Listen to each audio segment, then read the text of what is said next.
Oi gente, tudo bem com vocês? Sou a Luísa Mello. Oi pessoal, eu sou a Edissa Freitas e nós estamos em mais um episódio do podcast Gostosos Também Pensam. Gente, como de costume, a gente queria agradecer vocês por todo o carinho e a audiência que a gente está recebendo.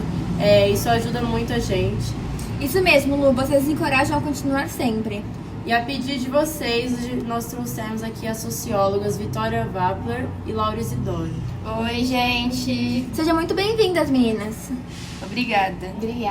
Gente, hoje o bate-papo vai ser sobre o livro Fahrenheit 451, do autor americano Ray Bradbury. Bom, antes de começar as gravações, eu e a Lu, a gente estava conversando sobre o livro e ele é muito atemporal e, acima de tudo, muito atual. Exatamente, eu acho que quem lê nem imagina que ele foi escrito nesse século e não em 1953, né? É que por se tratar de uma distopia, eu acredito que muitas pessoas quando leem, logo lembram de 1984, de George Orwell. Mas particularmente quando eu li, eu pensei naquela série da Netflix, sabe? Black Mirror. Sim, o livro se passa numa sociedade automatizada pela tecnologia, né? E todas as relações entre os personagens são embasadas pelo meio digital.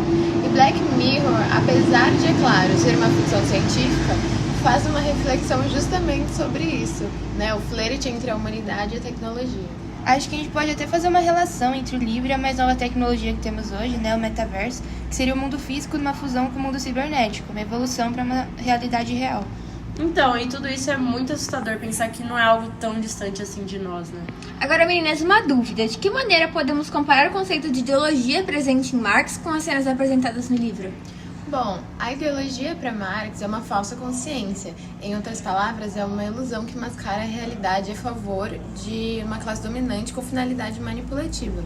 Há uma cena bem exemplificativa dessa ideia no livro, né? Num diálogo entre o capitão e Montag, o protagonista, em que o capitão começa a explicar por que os bombeiros passaram a queimar livros e deixaram de apagar incêndios. Então ele diz assim: enche as pessoas com dados incombustíveis, entupa-as com fatos que elas se sintam empanturradas, mas absolutamente brilhantes quanto a informações. Assim, elas imaginarão que estão pensando, terão uma sensação de movimento, mas sem sair do lugar. Essa cena é muito importante para entender essa ideia de reflexão condicionada imposta pela maioria, né? Em outra fala dessa mesma cena, se eu não me recordo, o capitão diz assim: você precisa entender que nossa civilização é tão vasta que não podemos permitir que nossas minorias sejam transtornadas e agitadas. Então, de maneira geral, várias cenas têm esse enfoque de exibir a coerção de minorias, né? Por meio da queima de livros, tal como a massificação dos canais de comunicação, que são instrumentos dessa manipulação, né? Gente, agora eu tenho uma dúvida. Vocês acham que a ideologia no livro ela é aplicada de maneira a propor que as personagens se tornem mais ativas ou passivas numa condição assim de controle? Eu acho que todas vocês vão concordar comigo quando eu digo que a ideologia fomenta a reflexão, né? No geral. Mas no livro, nota-se que há uma contraposição entre o Estado e a população no que tange às ideologias. A ideologia, né, do autoritarismo, de um governo totalitário, né, apontada no livro, que torna as personagens passivas a essa condição de controle. Porém, essa ideologia ela só é alimentada porque todas as outras foram negadas e a sua expressão associada a um crime contra a ordem social. Até a Mildred, que é a esposa de Montag, é um ótimo exemplo dessa passividade, né? Bom, agora uma pergunta que é como podemos relacionar os conceitos de biopoder e necropolítica em cenas apresentadas no livro? A respeito do biopoder, é fácil relacionar ao livro, pois se trata de uma distopia. Em seu tema principal, né, a queima de livros, se traduz numa estrutura de disciplinação pela autoridade, ou, nas palavras de Foucault, produção de corpos politicamente dóceis, corpos alienados. Então, queimar os livros significa ocultar perspectivas para que se sobressaia apenas uma. E é explicado isso a Montag, né? Que Beth, o capitão, diz a ele: se não quiser um homem politicamente infeliz, não lhe dê os dois lados de uma questão para resolver. Dê-lhe apenas um. Melhor ainda, não lhe dê nenhum. E eu acho que assim, o poder está justamente na negação de muitos panoramas, né? Que segundo o livro, são eles os causadores da infelicidade, uma vez que a reflexão leva à melancolia humana.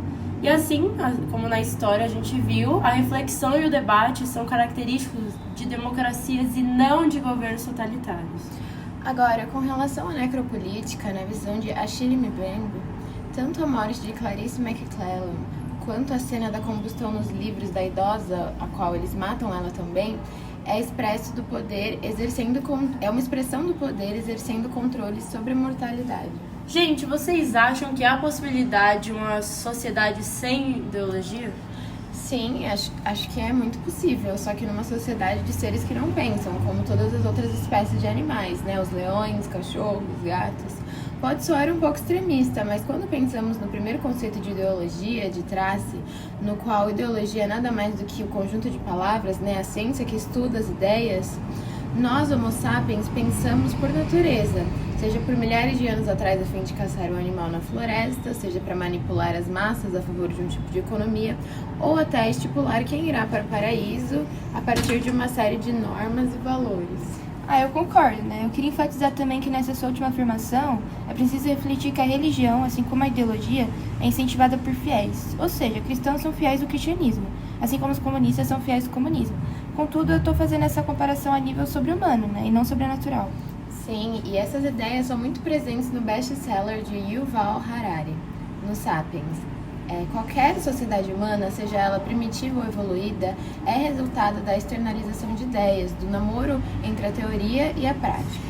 É muito interessante que numa análise minuciosa dessa, podemos notar muitas diferenças quem as dita, quem acata e quem as revoluciona, relacionando já com os personagens do livro. E algo muito interessante que eu gostaria de acrescentar é que o protagonista, né, o Montag, ele levou o nome de uma fábrica de papel. E assim como seu sábio conselheiro, o personagem Faber, é naturalmente um fabricante de lápis. Acho que todo mundo aqui conhece a Faber-Castell.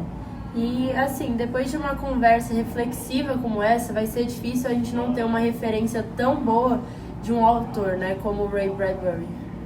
Sim, né? Ele foi um gênio. Queria muito agradecer a presença de vocês, meninas, aqui hoje. Foi muito essencial essa nossa troca. Nós aqui agradecemos. Obrigada, gente.